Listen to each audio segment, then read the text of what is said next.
लेकिन जिस सीमांचल में आप आए हैं, ये सीमांचल का वो इलाका है कि अगर हमारे पूर्वज करवट बदल तो बांग्लादेश चले जाते, लेकिन हमारे पूर्वजों ने कुर्बानी दी है और भारत को अपना देश समझा है और हम सरहद के हम पासबान हैं। हमारी आर्थिक स्थिति क्या है, हमारी सामाजिक स्थिति क्या है, हमारी शैक्षणिक स्थिति क्या है, हमारे यहाँ पलायन कितना है, हमारे यहाँ बीमारी कितना है, इंफ्रास्ट्रक्चर की कितनी कमी है।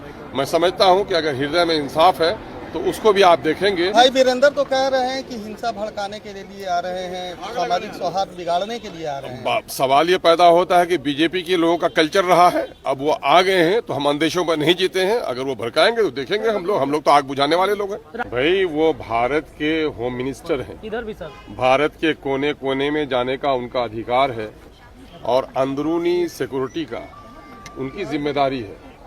उनको आना चाहिए और उनको देखना चाहिए।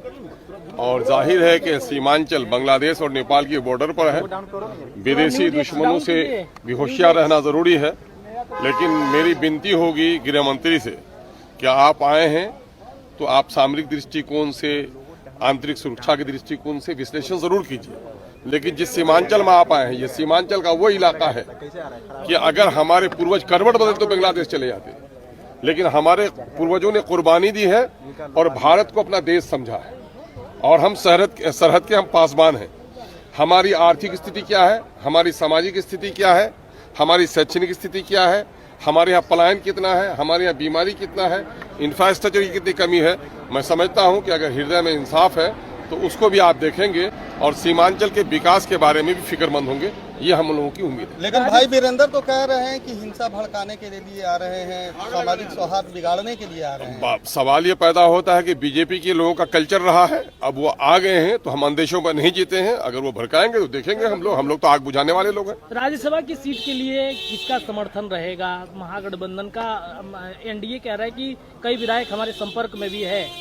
मैंने आप लोग बड़ी पार्टियों के हैं, दलितों का कोई नहीं इस देश में। मैंने हम लोग कमजोर पार्टी हैं तो हम लोग वोट देंगे सिर्फ। हम लोगों ने शुरू दिन में कह दिया है कि हम सीमांचल के इलाके से आते हैं, माइनॉरिटी के दरमियान में से आते हैं। बड़ी पार्टी आप हैं, आपका प्रतिनिधित्व राज्यसभा में है, हमारा कोई नहीं है। बैरिस्टर जनाब असदुद्दीन ओवैसी साहब जब बोलते हैं पार्लियामेंट में तो 56 वाले सीने को पसीना आ जाता है।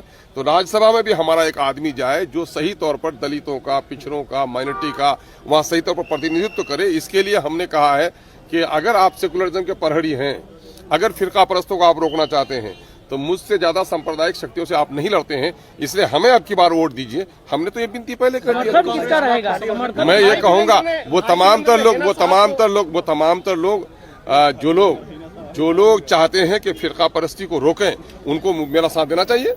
जो लोग सांप्रदायिक नहीं है, जो लोग सेकुलर हैं, मैं समझता हूँ मेरा साथ देंगे वो।